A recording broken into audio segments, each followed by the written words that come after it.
Folks, what is up? Happy Monday. I hope your Monday has been better than mine. Mine's been brutal, folks. Crazy busy. In a good way, though.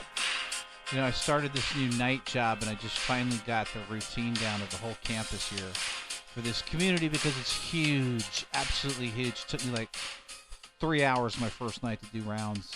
I've got it down to about an hour and a half, something to that effect, but it's going a little bit better. And then I worked my day job, and then I went to take a tour, check this out, of the PNC Arena, which was totally cool, with my class at NC State here in Raleigh. And I had a blast doing that. That place is the coolest ever, and I got a little behind-the-scenes peek at that. So it's been a cool Monday nonetheless, but crazy, and I'm tired, and here's your trivia question. How about that? Without further ado. So the answer to the previous trivia question was, of course, shell shock, a very serious condition with soldiers first discovered. Well, I wouldn't say discovered, but first came to light really in the 1915, somewhere around there, with World War I. So shell shock is a reaction to the intensity of bombardment, fighting, and overall warfare that produced complete helplessness, which would manifest with a number of things, number of very serious conditions. So we're talking panic, being scared, an inability to sleep, reason, walk, or talk, tremors, real bad tremors.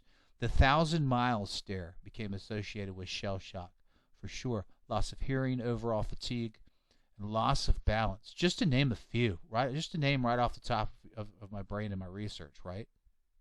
Many soldiers were afflicted with shell shock in World War I, where it became very prominent as what was known as trench warfare, which was common in World War I, and it was equally just as brutal. It was horrible warfare. Trench warfare was. So by the winter of 1914, 1915, shell shock had become a pressing medical and military problem. British doctors in particular were struggling to understand and treat the disorder, where it took everyone really by surprise. No one had seen this kind of condition, this I'll call it condition at this point, ever before. Early on in the discovery of shell shock, many doctors concluded that symptoms were psychological rather than physical casualties, and that they were the result of possibly repressed trauma. That was the main kind of theory at the time.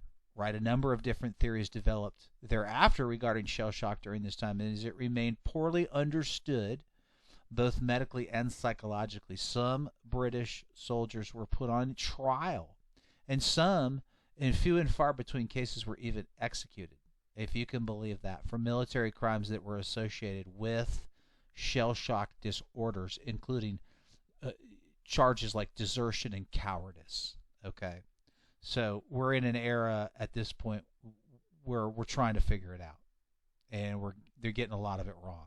Okay, so by the beginning of World War II, the term shell shock was banned by many Allied forces, even though soldiers continued to experience very traumatic responses to intense warfare. That was definitely going on still in World War II. This is where the terminology and this is where the terminology changed.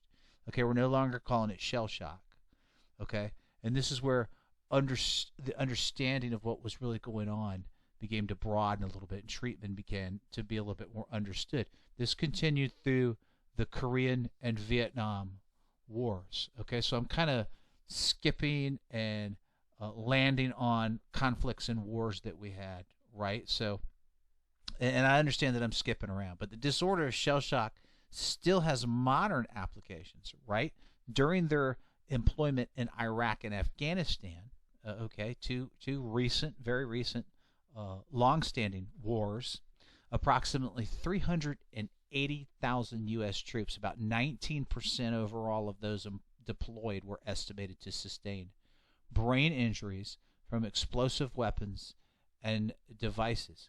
Okay, so we're broadening the understanding of it, and we're broadening the scope of the amount of injuries, the range, if you will, the scale of injuries that can occur, both physically. It's not only a physical, but it's also psychological. Okay, very serious disorder. As recent as 2015, for instance, perfect example, research by Johns Hopkins University scientists found that the brain tissue of combat veterans who have been exposed to constant and even moderate bombardment exhibit a pattern of injury, real injury, in the areas responsible for decision-making, memory, and reasoning. So this is a very serious disorder that without question affects the brain in so many different ways, and the overall body and mental health and behavioral health of people. What we once knew as and called shell shock has been referred to over the years as the terminology changed and the understanding became greater. It's been called combat stress reaction, post-concussional syndrome, and what we may know today as post-traumatic stress disorder, or PTSD for short. That's the one that a majority of people have probably heard of. It has long been determined that PTSD is not just exclusive to military combat. We are in a day and age now where we understand that